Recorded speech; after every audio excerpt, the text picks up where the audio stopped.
Hello people, how are you? Today we have lesson 13. Lembrando aí, se você está prestando atenção, que eu já estou dando até a dica dos numbers, ok? A gente não chegou ainda, mas a gente vai chegar lá. Então, cada lição aí eu tô falando. Lesson 1, Lesson 2, Lesson 10, Lesson 11. Today is Lesson 13. Como eu já comentei na última lição, desde a Lesson 11 agora, nós estamos tratando de algumas lições. Vocês estão vendo que até as lições estão um pouco diferentes daquele padrão que estava as 10 primeiras lições, porque agora nós estamos tratando cada lição de um ponto bem específico de inglês, pontos críticos que você precisa entender, precisa aprender, precisa ficar claro. E é por isso que essa Lesson 13 now, it's about the verb to be. O verbo to be, que calma, não se preocupa, não assusta. Se você não aprendeu o verbo to be até hoje, não tem problema. A maioria dos brasileiros que já estudaram por muito tempo não entendem, não aprendem. Você vai aprender hoje, agora, neste momento. E é claro, depois da aula, o que mais vai influenciar e vai te ajudar a entender realmente vai ser a prática, que eu sempre falo. Então, faça o homework e continue com as aulas aí. Então, essa lição, Lesson 13, é somente verbo to be, exatamente para que fique claro. Então a gente tem the present and the past of the verb to be. The present, to be, of course, é o verbo to be. The past, a gente tem aí duas opções para o passado. Isso porque o verbo to be é o único verbo que tem variação de plural e singular. Was é o passado do is, que é singular. Were é o passado do are, que é o plural. Então a gente já tem aí um quadrinho structure para te ajudar a entender, ficar bem claro. Como eu falei, vamos por partes. Primeira parte aí, affirmative.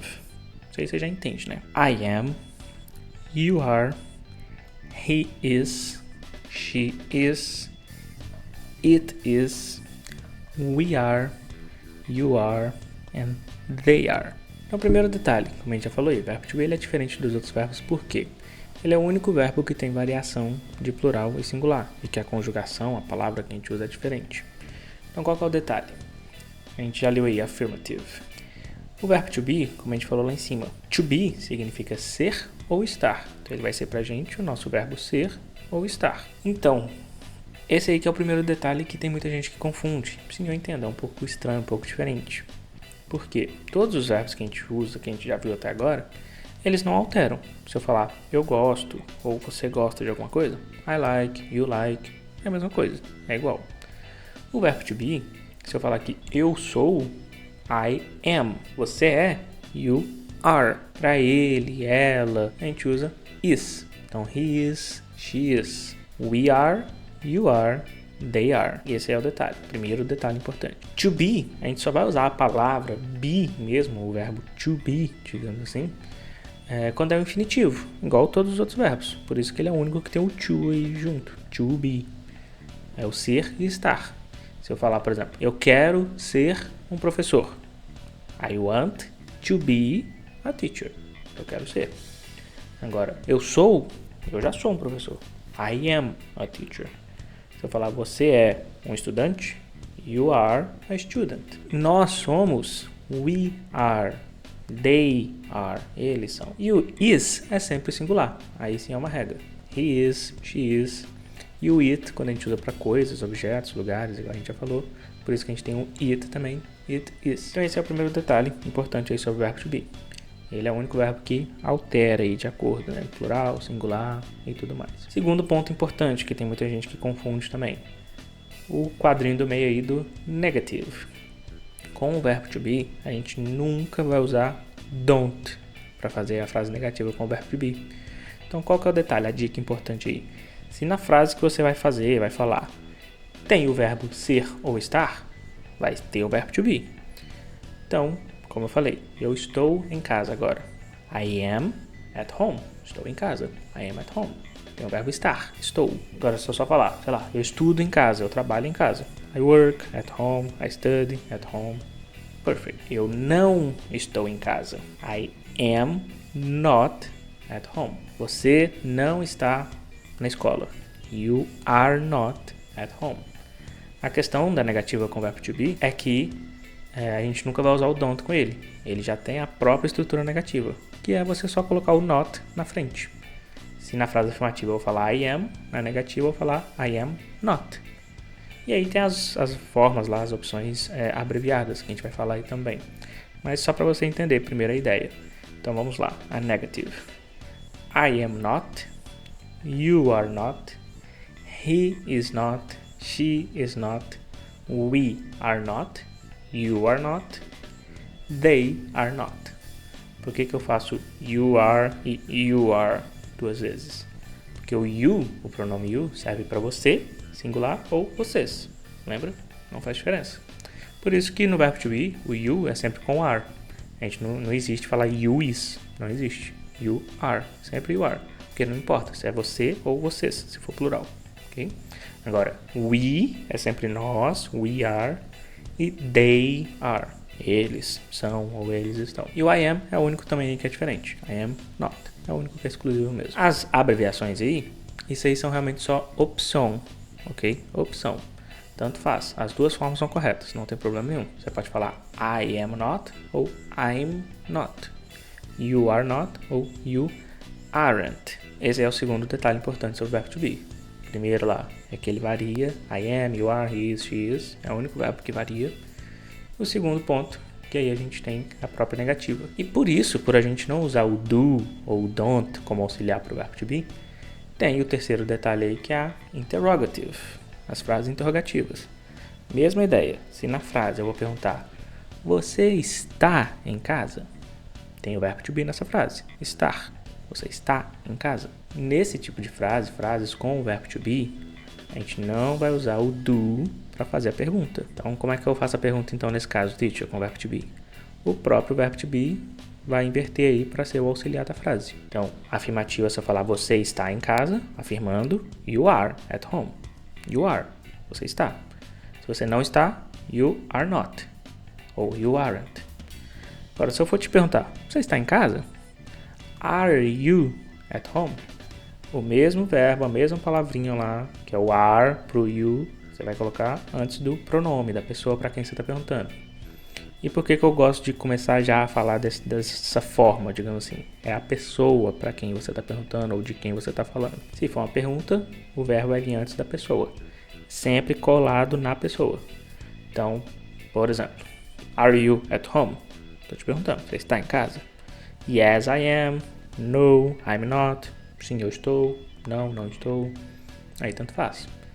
Agora, por exemplo, se eu fosse te perguntar onde você está? O onde a gente já viu, que é o where. Where. W-H-E-R-E. Where. Onde está você? Seria assim que a gente perguntaria em inglês. Porque para fazer uma pergunta, o are, o verbo to be vai vir antes da pessoa para quem você está perguntando. Então, não vai ficar are where, igual a gente faz com os outros verbos. A gente não pergunta do where, tipo onde você trabalha, do where you work, não. Where do you work? Onde você trabalha. Porque o verbo auxiliar aí da frase em inglês, ele está sempre colado na pessoa para quem você está perguntando. Então, onde você está? Where are you? Onde está seu pai? Where is your father? Por que eu uso is para o your father? Porque your father, seu pai, é a mesma coisa de he. Ele. Para ele, ela, a gente vai usar is sempre. Então, where is your father? Ou where is he? Onde está ele? Where is your mother? Where is she? Deu para entender essa parte? Lembra aí sempre. Pode deixar nos comentários. Manda lá na plataforma se tiver dúvida. Qualquer coisa. Lembrando que tem o grupo aí do WhatsApp também. Qualquer coisa é só mandar. Não tem problema. Então, pontos importantes aí do verbo to be. Ele varia. É o único verbo que varia. A gente fala verbo to be. O am é verbo to be. O are é verbo to be. O is é verbo to be.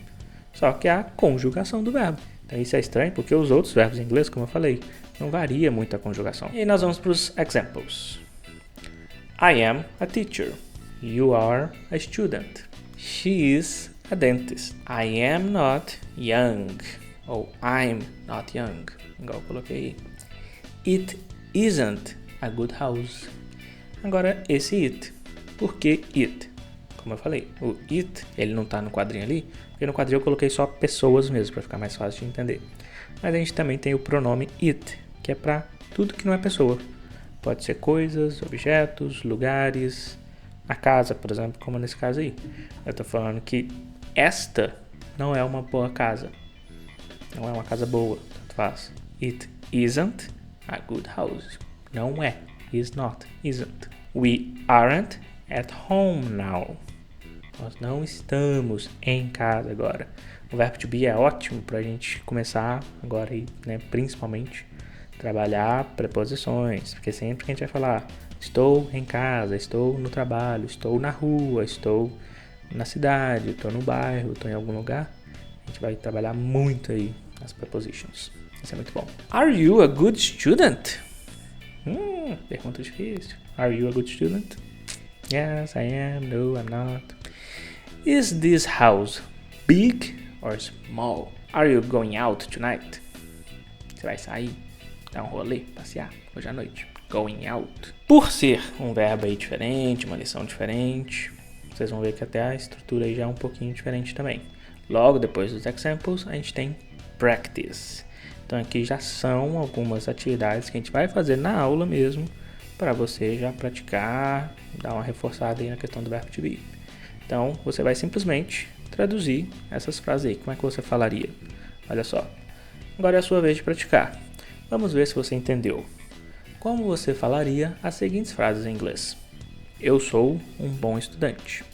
Como é que você fala isso em inglês? I am, eu sou, a good student. Essa é bem fácil, bem direto. Ela é uma boa filha. Eles estão em casa agora. Elas não estão em casa agora. Ele está no trabalho? Aí ó, a dica, lembrando, quando é pergunta, ele está no trabalho? Ok, em português seria he is at work. Mas lembra que em inglês é um outro idioma, é um idioma diferente. Então, para a pergunta, o is e o verbo to be vai ficar no início da frase. Is he at work? No trabalho. Lembra que no trabalho, at. Igual em casa. At home, at work. Você está na escola ou em casa? Vou falar you are at school? É uma pergunta. Se eu for afirmar, eu vou falar que você está na escola, you are at school. Mas agora, se eu te perguntar, are you at school or at home? Em qual país vocês estão? Nossa, essa aí é diferente. Ok? Essa é a primeira parte. Pratica, revisa, volta aí na tabelinha, comenta qualquer dúvida. Fala aí, teacher, nunca entendi o verbo to be e agora eu tô entendendo. Que maravilha. Uma aluna falou isso comigo ontem na aula que a gente teve ao vivo. E essa é a alegria da vida do professor. O aluno entender, aprender de verdade. Espero que estejam gostando. See you and bye bye.